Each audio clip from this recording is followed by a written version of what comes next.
Dear students, एक बार फिर front classes के यूट्यूब चैनल पर आपका हार्दिक अभिनंदन है।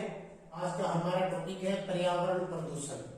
सबसे पहले हमें प्रदूषण के बारे में जानना है कि प्रदूषण है क्या। पृथ्वी के ऊपर जो भौतिक, रासायनिक, जैविक जो परिस्थितियां होती है या परिवर्तन होते हैं, उनके कारण क्या है कि हवा, जल और धरातल, हवा, जल, धरातल, तीनों पर क्या है, जब प्रदूषण का प्रभाव पड़ता है तो वो अपनी गुणवत्ता को खो देते हैं। जब गुणवत्ता खो देते हैं तो जो जीवधारी, जितने भी जीवधारी है पृथ्वी पर निवास करते हैं, उनके लिए पर्यावरण लाभकारी होने की बजाय क्या है, हानिकारक होने लगता है, उन पर एक घातक प्रभाव डालने लगता है। प्रदूषण एक अवांछनीय और असामान्य स्थिति है। पृथ्वी पर क्या है, क्रिया से हवा, जल, मृदा और वहां के संसाधनों के जो भौतिक, रासायनिक और जैविक गुणों में जो अवांछनीय तत्व होते हैं, वो परिवेश करके कोई न कोई हानिकारक प्रभाव उन पर डालते हैं, जीव जगत को कहीं न कहीं नुकसान पहुंचाते हैं। उसे हम प्रदूषण की संज्ञा देते हैं। आज के पर्यावरण प्रदूषण का जो हमारा टॉपिक है वो है वायु प्रदूषण। हम यहाँ पर विस्तार से वर्णन करेंगे कि वायु प्रदूषण किन कारणों से होता है, क्या इसके प्रभाव है, क्या इसके लाभ है, इन सबका हम वर्णन करेंगे। सबसे पहले विश्व स्वास्थ्य संगठन जो WHO है, उसने कहा था कि वायु प्रदूषण एक ऐसी स्थिति है जिसमें क्या है कि बाह्य वातावरण में, जो बाहर का वातावरण है, उसमें मानव और उसके पर्यावरण को जो हानि पहुंचाने वाले जितने भी तत्व हैं, वो क्या है, इकट्ठे हो जाते हैं। ये भी तत्व है जो पर्यावरण और मानव को हानि पहुंचाते हैं, वो सारे वायु प्रदूषण कहलाते हैं। सामान्य जो अर्थ है उसमें हम कहेंगे कि प्राकृतिक व मानवीय स्रोतों से उत्पन्न होने वाले तत्वों के वायु में मिश्रण से उत्पन्न असंतुलित अवस्था को ही वायु प्रदूषण कहते हैं। यह जो वायु प्रदूषण है वो मानव के जो अविवेकपूर्ण प्रयास है उनसे उत्पन्न होता है। वायु प्रदूषण की कोई निश्चित सीमा नहीं है, कितना भी हो सकता है। जैसे कार्बन मोनोऑक्साइड, नाइट्रोजन, सल्फर के ऑक्साइड, हाइड्रोकार्बन, क्लोरोफ्लोरोकार्बन और मोटर वाहनों से निकला हुआ धुआं इत्यादि अनेक प्रकार है जिनके द्वारा वायुमंडल में जितनी भी गैसें हैं वो क्या है, वर्तमान में भी और पीछे भी और भविष्य में भी दूषित होने का खतरा बना रहता है। तो मुख्य रूप से हम यही कहेंगे कि जो अवांछनीय तत्व है वो वायु के अंदर इकट्ठे हो जाते हैं या मिल जाते हैं और वायु को प्रदूषित करते रहते हैं। हम आगे वर्णन करेंगे वायु प्रदूषण के स्रोत भी। वायु प्रदूषण किन किन स्रोतों से पैदा होता है उनका थोड़ा सा संक्षिप्त में वर्णन करेंगे। दो प्रकार के स्रोत हैं, प्राकृतिक स्रोत और मानवीय स्रोत। प्रकृति से जितने भी प्रदूषण होते हैं वो प्राकृतिक स्रोत है, और मनुष्य का भी जो प्रदूषण में है अहम योगदान है उनका भी हम करेंगे वर्णन यहाँ पर। अब जो प्रकृति क्या क्या अपना रोल दिखाती है, सबसे पहले ज्वालामुखी, उसके बाद है चक्रवात, ज्वालामुखी, चक्रवात, और क्या है, वनों में लगने वाली आग,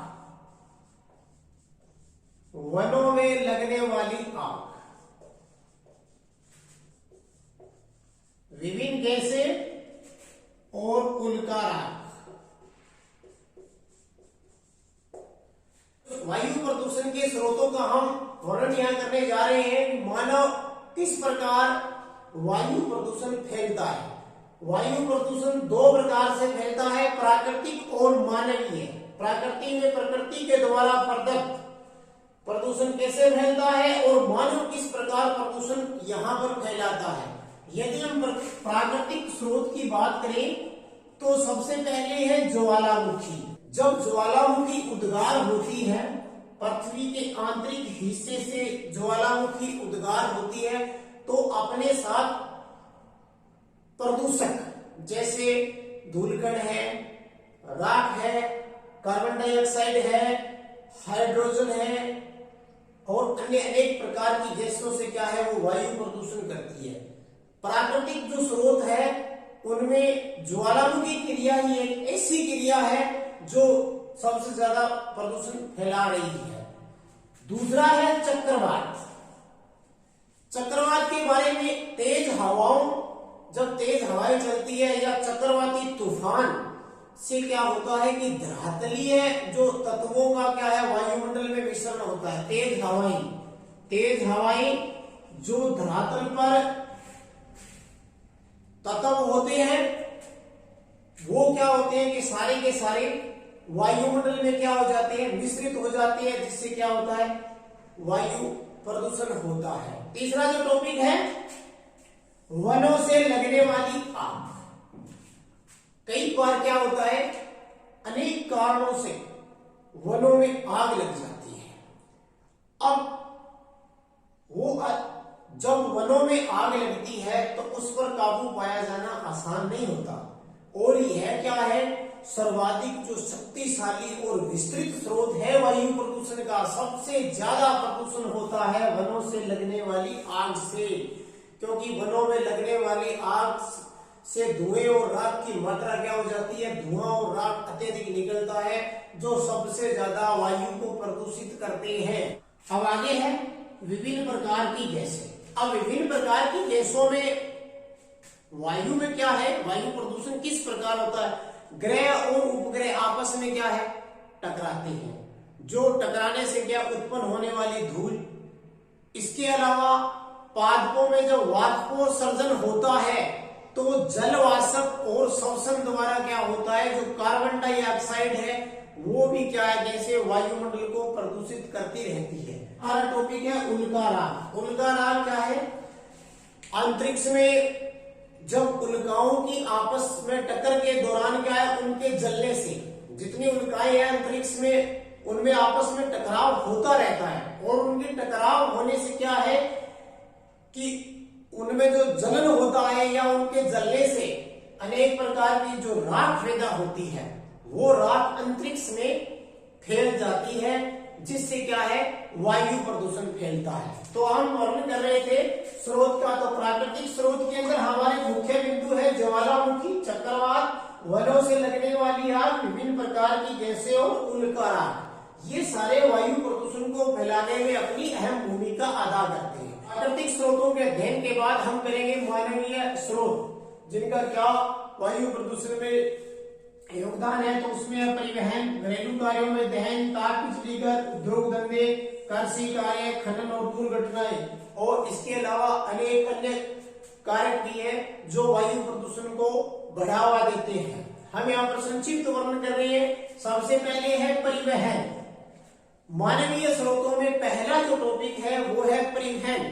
जो परिवहन के साधन है, अब बहुत विकास हुआ है परिवहन के साधनों का। जब विकास हुआ है तो प्रदूषण को भी बढ़ावा मिला है।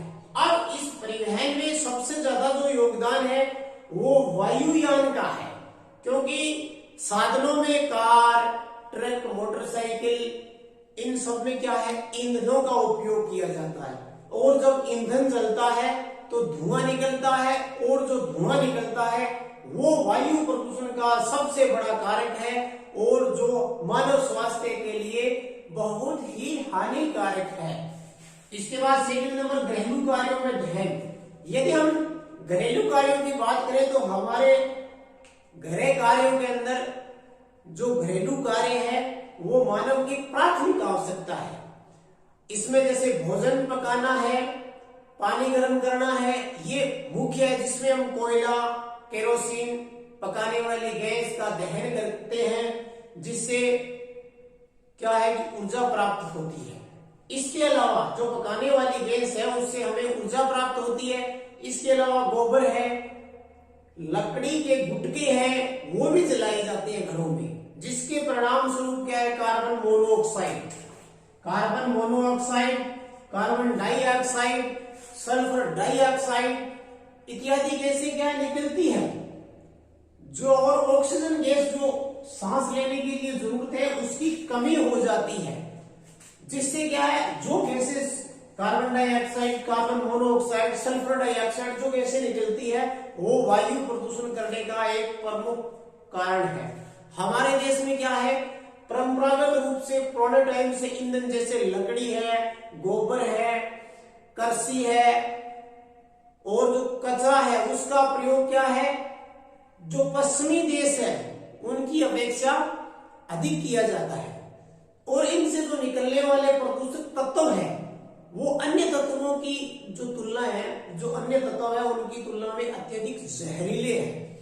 इस प्रकार क्या है, जो जहरीलापन है, वो जो गैसें निकलती है वो वायु को प्रदूषित करती है, और जो वो वायु को प्रदूषित करती है तो उसका सीधा सीधा प्रत्यक्ष या अप्रत्यक्ष रूप से प्रभाव मानव के स्वास्थ्य पर पड़ता है। अगला टॉपिक है ताप बिजली घर। विश्व में उत्पादित ऊर्जा का लगभग क्या 57% भाग ताप विद्युत से प्राप्त होता है, 57%। और क्या है कि तापीय विद्युत ग्रहों, जो जितने भी जहां पर विद्युत पैदा होती है, तापीय विद्युत ग्रहों में शक्ति प्राप्त करने के लिए बड़ी मात्रा में हम किसका उपयोग करते हैं, कोयले का। और कोयले के दहन से क्या होता है, सल्फर डाइऑक्साइड, कार्बन डाइऑक्साइड, अन्य गैसें तथा क्या होता है, धुआं उत्पन्न होता है। जो धुआं उत्पन्न होता है जो हवा के साथ क्या है उड़कर वायु प्रदूषण करता है। अब औद्योगिक कारखानों में जो कोयले का, जहां पर विद्युत पैदा होती है, कोयले का दहन करने के बाद जो राख बचती है उसको भी व्यर्थ पदार्थ के रूप में हम क्या बाहर फेंक देते हैं।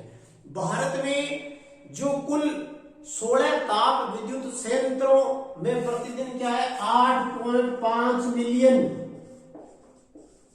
16 ताप संयंत्र है, जिनमें 8.5 मिलियन पौंड 8.5 मिलियन पौंड कणीय जो पदार्थ है वो वायुमंडल में उत्सर्जन होते हैं। जो वायुमंडल में क्या है उत्सर्जन होते हैं वो वायु प्रदूषण के सबसे बड़े कारक ही है। हमारा टॉपिक है उद्योग धंधे। उद्योग धंधों का वायु प्रदूषण में क्या अहम योगदान है। विज्ञान और प्रौद्योगिकी के जो विकास हुआ है, इस विकास के कारण क्या है, जो सबसे पहले जो विकास हुआ वो 1860 के दशक में क्या हुआ था, औद्योगिकीकरण की क्रिया शुरू हुई थी 1860 के दशक में। अब क्या हुआ, शीघ्र ही इसका विस्तार होता हुआ उत्तरी अमेरिका, यूरोप आदि देशों में इसका विस्तार हो गया। प्रारंभ में ये क्या है संतुलन अवस्था में था, सही चल रहा था, किंतु जब 20वीं शताब्दी शुरू हुई तो अत्यधिक खतरनाक स्थिति में पहुंच गया। 20वीं शताब्दी के बाद क्या हुआ कि औद्योगिक वातावरण में जैसे कागज, कपड़ा, चीनी, तेल, तेल शोधन, धातु उद्योग, रसायन उद्योग आदि का बहुत विकास हुआ, और जितने भी ये उद्योग विकसित हुए ये क्या अपेक्षाकृत अधिक प्रदूषण फैलाते हैं, जो वायु प्रदूषण का प्रमुख कारक है। अगला टॉपिक है कृषि कार्य। कृषि कार्य यह भी वायु प्रदूषण का एक प्रमुख कारक है। कृषि कार्य के दौरान क्या है अनेक कीटनाशक दवाएं होती है उनका प्रयोग क्या है करते हैं। प्रारंभिक काल में जितने भी कीटनाशकों को क्या है बीजों के साथ ही भूमि में बो दिया जाता था, लेकिन वर्तमान में क्या है यंत्रों का विकास हो गया है। जब अत्यधिक यंत्रों का विकास हो गया है तो जाहिर सी बात है कि कीटनाशकों का हम क्या है वर्तमान में छिड़काव करते हैं, तो छिड़काव के दौरान क्या होता है कीटनाशक वायु में मिल जाते हैं, और वायु में मिल जाने से क्या है कई जो विकसित देश है उनका इनका छिड़काव क्या है, कई जो विकसित देश है वहां पर जो कीटनाशकों का छिड़काव है वो कहां से किया जाता है, वायुयानों से किया जाता है। वायुयानों से छिड़काव किया जाता है। कृषि संबंधी कार्य जैसे खेतों का कूड़ा करकट है वो जला देंगे तो भी हम वायु प्रदूषण फैलता है। जो इसके अलावा अगला टॉपिक है खनन। खनन की हम बात करें, जितने भी बड़ी खाने हैं उनमें खनन क्रिया जारी रहती है। खानों को खोदकर क्या है, कोई भी पदार्थ है वो बाहर निकाले जाते हैं। जमीन में कोयला होता है वो खोदकर बाहर निकाला जाता है। जो जमीन से जब हम निचली परत में क्या है कि बहुत सारी हानिकारक जो निचली जमीन की जब हम खनन पदार्थों को या खनिजों को जमीन से खोदते हैं तो निचली परत में जो हानिकारक जो गैसें होती है वो वायुमंडल में उठकर क्या है मिल जाती है, जिससे भी क्या होता है वायु प्रदूषण को बढ़ावा मिलता है। इसके बाद है दुर्घटनाओं का क्या इसमें अहम योगदान है कि कई जो शहर होते हैं वहां आगजनी के कारण जान माल का भी बहुत नुकसान होता है, और दूसरी ओर जो जहरीली गैसें हैं और धुएं के कारण क्या है वहां वायु प्रदूषण फैलता है। या किसी बीमारी के कारण बड़ी संख्या में एक साथ पशु क्या है मर जाते हैं। जो उनका मर्द शरीर होता है उससे भयंकर दुर्गंध निकलती है, उससे जहरीली जो दुर्गंध होती है उसके साथ वायु में वो मिल जाती है और जहरीली गैसों का फैलाव करती है, जो वायुमंडल को प्रदूषित करने का एक प्रमुख कारक है। इस प्रकार हमने पढ़ा कि दो स्रोत है, प्राकृतिक और मानवीय। प्राकृतिक में ज्वालामुखी, चक्रवात, वनों से लगने वाली आग, विभिन्न गैसें, उनका आग। और मानवीय स्रोतों के अंदर परिवहन, घरेलू कार्यों में दहन, ताप बिजली, घर, उद्योग धंधे, कृषि कार्य, खनन और दुर्घटनाएं। उपरोक्त सभी स्रोतों से वायु प्रदूषण होता है। वायु प्रदूषण के दुष्प्रभाव या हानियां अलग अलग बिंदुवार अध्ययन करेंगे। सबसे पहले हम बताएंगे कि मानव पर वायु प्रदूषण का क्या दुष्प्रभाव है। सबसे पहला टॉपिक है कि जो वायु प्रदूषण हो रहा है उसका मानव पर क्या प्रभाव पड़ता है। तो मनुष्य है उसको क्या है जीवन पर्यंत सांस लेने के लिए क्या है वायु की आवश्यकता होती है, और वायु में कोई अशुद्धि यदि मिल जाती है तो उसका दुष्प्रभाव निश्चित तौर से हमारे स्वास्थ्य पर पड़ता है। अब क्या है कि वायु में बहुत सारी हानिकारक कणिकाएं जब हम सांस लेते हैं तो हमारे फेफड़ों में और रक्त में या शरीर के अन्य भागों में वो पहुंचकर क्या है विभिन्न प्रकार के रोग फैलाते हैं। इसके कारण क्या होता है कि श्वसन नली, फेफड़ों में जलन होती है, छाती में जकड़न, गले में खराश, सांस लेने में असुविधा आदि बहुत शिकायतें हमें प्राप्त होती है। ये जो सारी चीजें होती है वायु का जो प्रदूषण होना है और जो प्रदूषित वायु है जिसमें हम जी रहे हैं उसकी वजह से ये सारी बातें हमारे स्वास्थ्य पर कहीं न कहीं सांस लेने के साथ जो दूषित वायु जा रही है हमारे स्वास्थ्य को प्रदूषित करती जा रही है। अब जो दूसरा टॉपिक है वनस्पति पर वायु प्रदूषण का क्या प्रभाव है। जो वायु प्रदूषण का जो दुष्प्रभाव है वो वनस्पति या पौधों पर भी पड़ता है, जैसे अम्लीय वर्षा, धुंध आती है, कोहरा होता है, कार्बन डाइऑक्साइड गैसें हैं इत्यादि बहुत गैसें क्या है विभिन्न क्रियाओं से क्या है प्रभावित करती है, विभिन्न क्रियाओं से वनस्पति या पौधों को प्रभावित करती है। वायु प्रदूषण से पौधों की पत्तियां क्या हो जाती है गिर जाएगी, पत्तियां गिर जाएगी, मुरझा जाएंगे, फलों का पूर्ण विकास नहीं हो पाएगा। वायुमंडल में अत्यधिक प्रदूषण होने से जो सूर्य का प्रकाश आ रहा है वो वनस्पति या पौधों को बहुत कम मिल पाता है, जिससे क्या होगा प्रकाश संश्लेषण की जो क्रिया होती है उस पर विपरीत प्रभाव पड़ेगा। और धुंध व घने जो कोहरा होता है उससे क्या है कि क्षेत्र में जितने भी पौधे हैं उनका विकास रुक जाएगा। वाहनों से जो धुआं निकलता है उस धुएं से क्या है पौधों की जो पत्तियां हैं उनका गिरना, आकार उनका छोटा होना, फलों का अपरिवर्तित अवस्था में गिर जाना, इत्यादि प्रभाव सारे के सारे वायु प्रदूषण से वनस्पति पर होते हैं। अब आया थर्ड नंबर, जंतुओं पर क्या प्रभाव है। वायु प्रदूषण का जो प्रमुख है वो जंतुओं पर क्या प्रभाव पड़ता है। अब हम देखें कि वायु प्रदूषण का जो दुष्प्रभाव है वो मनुष्य के समान, क्योंकि अन्य प्राणी है जो जीवधारी है, सांस लेते हैं, जैविक है, पशु भी है, प्राणियों पर भी क्या है, जंतुओं पर भी मनुष्य की भांति प्रभाव पड़ता है। वायु प्रदूषण से क्या है, छोटे छोटे जीवों की मृत्यु हो जाती है और बड़े बड़े जितने भी जंतु हैं उनके स्वास्थ्य पर इनका हानिकारक प्रभाव पड़ता है। जैसे फ्लोराइड, कार्बन मोनोऑक्साइड, प्रदूषक के भौतिक घास जो स्थलों पर क्या है जमा हो जाने, जो खाद्य श्रृंखला होती है उसमें वो प्रवेश कर जाते हैं और वहां पर जीवों पर क्या है विषाक्त प्रभाव डालते हैं। जितने भी घास स्थल है वहां की खाद्य श्रृंखला में प्रवेश कर जाते हैं और विषाक्त प्रभाव डालते हैं। विषाक्त प्रभाव डालने से क्या है, कई बार क्या है जंतुओं में तो दांतों की बीमारी पैदा हो जाती है, फ्लोरिस रोग है, वो उस खाद्य श्रृंखला में वायु प्रदूषण फैलने के कारण होता है। वायु प्रदूषण का वायुमंडल पर दुष्प्रभाव। अब जो वायु प्रदूषण हो रहा है उसका दुष्प्रभाव क्या है, वायुमंडल पर भी पड़ता है। इसके कारण क्या है कि जलवायु दशाओं में परिवर्तन हो रहा है।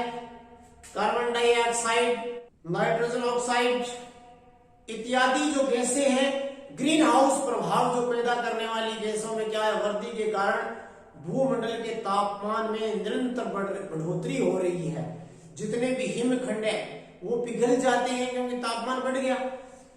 हिमखंड के पिघलने से क्या है, समुद्र का जो जल स्तर है वो क्या है बढ़ता जा रहा है, जिससे तटवर्ती क्षेत्र, जितने भी समुद्रों के तटवर्ती क्षेत्रों में बसे हुए इलाके क्षेत्र है, उन क्षेत्रों को क्या है कि हर बार कहीं न कहीं जलमग्न हो जाती है। अगला टॉपिक है 5 नंबर, भवनों पर दुष्प्रभाव। जो प्रदूषण होता है उसका भवनों पर भी दुष्प्रभाव पड़ता है। जैसे ऐतिहासिक इमारतें हैं उन पर खतरा पैदा हो गया है, क्योंकि उद्योगों और जो वाहन है उनसे जो निकलने वाला धुआं है, उस धुएं की कालिक का जमाव भवनों की सुंदरता को प्रभावित करता है। वैज्ञानिकों ने क्या बताया, मथुरा जो तेल शोधनशाला है, जो मथुरा की तेल शोधनशाला है, उससे आगरा का जो ताजमहल है उसके ऊपर प्रदूषण के प्रभाव की आशंका प्रकट की थी कि भविष्य के अंदर ताजमहल पर प्रदूषण का खतरा है, जो मथुरा की तेल शोधनशाला है उसके प्रदूषण से। अब जो अगला है यातायात पर दुष्प्रभाव। अब यातायात पर दुष्प्रभाव की हम बात करें, वायु प्रदूषण के कारण जो वायुमंडल की स्थिति तो प्रभावित होती ही है। जो प्रदूषण की जो मात्रा है वो अधिक होने से क्या है, नजदीक की वस्तुएं हमें दिखाई नहीं देती और ऐसी स्थिति में क्या होता है, वाहन दुर्घटना में वृद्धि होने की संभावना हो जाती है। सर्दियों में देखते हम कोहरा छा जाता है, जिससे क्या होता है कि हमें दिखाई नहीं देता। इस कोहरे से वायु जो परिवहन होता है वो सर्वाधिक प्रभावित होता है। नियमित जो उड़ानें होती है कई बार काफी समय के लिए रद्द करनी पड़ती है और धरातल स्थलीय सड़क मार्ग जो होता है वहां पर कोहरे के कारण दिखाई नहीं देता। अनेक प्रकार की दुर्घटनाएं हमें कोहरे के कारण देखने को प्राय मिलती है। तो जो प्रदूषण के हानियां हैं, दुष्प्रभाव है, वो मानव पर भी है, वनस्पति पर भी है, जंतुओं पर भी है, वायुमंडल पर भी है, भवनों पर भी है और यातायात के साधनों पर भी है। अब हम पढ़ेंगे कि वायु प्रदूषण को नियंत्रण कैसे किया जाए। इतना भयंकर वायु प्रदूषण हो रहा है और इसके जितने दुष्प्रभाव है, उन दुष्प्रभावों को मद्देनजर रखते हुए हम निम्न सुझाव दे सकते हैं। सबसे पहला, यदि वायु प्रदूषण पर काबू पाना है तो जितने भी औद्योगिक क्षेत्र इकाइयां स्थापित की गई है उन सबको आबादी क्षेत्र से अन्यत्र किसी दूर स्थान पर स्थानांतरित कर दिया जाना चाहिए। सेकंड नंबर हम क्या करेंगे, वायु प्रवाह की दिशा, वायु प्रवाह की दिशा को ध्यान में रखते हुए आबादी क्षेत्र से दूर उद्योग स्थापित करने चाहिए। उन्नत तकनीक, प्राचीन काल से लेकर अब तक अनेक तकनीकों का विकास हुआ है, तो हमें जितने भी उद्योग है उनमें ऐसी तकनीक का प्रयोग करना चाहिए जिससे क्या है कि वायु प्रदूषण कम से कम हो। उद्योगों की जो चिमनियां हैं उनको एक निर्धारित मापदंड के अनुसार ऊंचाई पर रखनी चाहिए तथा जो औद्योगिक क्षेत्र है उसके आसपास वहां पर क्या करना चाहिए, वृक्षारोपण, अधिक से अधिक वृक्षारोपण करना चाहिए। वाहनिक प्रदूषकों में सबसे खतरनाक क्या होता है, शीशा। तो जितने भी वाहन चलते हैं उन वाहनों में शीशा रहित पेट्रोल को उपलब्ध करवाया जाना चाहिए। इसके बाद जो अगला है 6 नंबर, जितने भी पुराने वाहन हैं, पुराने वाहनों से जो धुआं निकलता है, अत्यधिक धुआं निकलता है जो क्या है वायु प्रदूषण को बढ़ावा देता है, तो एक समय सीमा के अनुसार उन वाहनों के रोक पर, उन वाहनों के चलने पर रोक लगाई जानी चाहिए। उसके बाद क्या है, वनों की कटाई, वनों की कटाई या जो वनों में आग लगती है उस पर क्या है एक प्रभावी नियंत्रण का उपाय करना चाहिए, जिससे इस नियंत्रण करने के साथ साथ वहां पर क्या है पर्याप्त मात्रा में वृक्षारोपण भी करना चाहिए जिससे कि प्रदूषण कम हो सके। इसके बाद गंदे नाले, और जितने भी गंदे नाले हैं, गंदे 8 नंबर है गंदे नालों की सफाई, नियमित समय पर गंदे नालों की सफाई होनी चाहिए ताकि वायु प्रदूषण कम से कम हो। घरों में परंपरागत ईंधन के स्थान पर जो ईंधन हम पुराने लकड़ी वगैरह जला रहे हैं उनके स्थान पर सौर ऊर्जा या बायोगैस इत्यादि का स्रोत है वो उपलब्ध करवाने चाहिए। इसके अलावा जो रासायनिक उर्वरक है वो वह कीटनाशक दवाइयां हैं जिनका हम छिड़काव करते हैं जिससे वायु प्रदूषण फैलता है, उनका क्या है सीमित और सुरक्षित मात्रा में उपयोग करने हैं। लेकिन इनका रासायनिक उर्वरक व कीटनाशकों का उपयोग सीमित व सुरक्षित मात्रा में करके भी वायु प्रदूषण में कमी लाई जा सकती है। जो परमाणु बिजली घर है उनमें रेडियो धर्मी विकिरण है, उनका रिसाव होता है, उस रिसाव को क्या है तुरंत रोक लगानी चाहिए तथा इस रेडियो धर्मी विकिरण के रिसाव को रोकने के लिए प्रबंधन को एक उचित व्यवस्था करनी चाहिए तथा जितने भी परमाणु परीक्षण हो रहे हैं, परमाणु परीक्षण जो कि वायु प्रदूषण को बहुत बढ़ावा देते हैं, उन पर प्रभावी व तुरंत रोक लगानी चाहिए। तो हमारे सुझावों में हम कहेंगे कि औद्योगिक इकाइयां आबादी क्षेत्र से दूर हो, वायु प्रवाह की दिशा में उद्योग स्थापित करें लेकिन आबादी से दूर, उन्नत तकनीक का उपयोग करें जिससे कि कम से कम धुआं फैले, चिमनियां हैं वो निर्धारित मापदंड के अनुसार लगाए और उसके आसपास वृक्षारोपण किया जाए। वाहनिक प्रदूषक होते हैं जो वाहन चलते हैं उनमें प्रदूषकों में शीशा सबसे खतरनाक है, तो शीशा रहित पेट्रोल का उपयोग किया जाए। पुराने वाहनों को एक निश्चित सीमा के बाद हटा दिया जाए क्योंकि ये सबसे ज्यादा प्रदूषण करते हैं। वनों की कटाई या आग, वनों में जो कटाई और आग लग जाती है उससे प्रदूषण फैलता है, उसके लिए कोई समुचित प्रबंधन करना चाहिए और वृक्षारोपण को बढ़ावा देना चाहिए। गंदे नालों की सफाई है वो नियमित रूप से की जाए। ईंधन के स्थान पर जब हम घरों में जो ईंधन उपयोग कर रहे हैं उनके स्थान पर सौर ऊर्जा और बायोगैस उपलब्ध करवाए जाने चाहिए। रासायनिक उर्वरक व कीटनाशक जो कृषि कार्यों में प्रयोग में लिया जाता है वो सीमित मात्रा में उपयोग में लिए जाए। इसके अलावा रेडियो द्रव्यीकरण का जो रिसाव होता है उसके रिसाव को रोकना चाहिए, और परमाणु परीक्षण से जो वायु प्रदूषण फैलता है इससे बेहतर यही है कि परमाणु परीक्षणों पर तुरंत रोक लगानी चाहिए। धन्यवाद।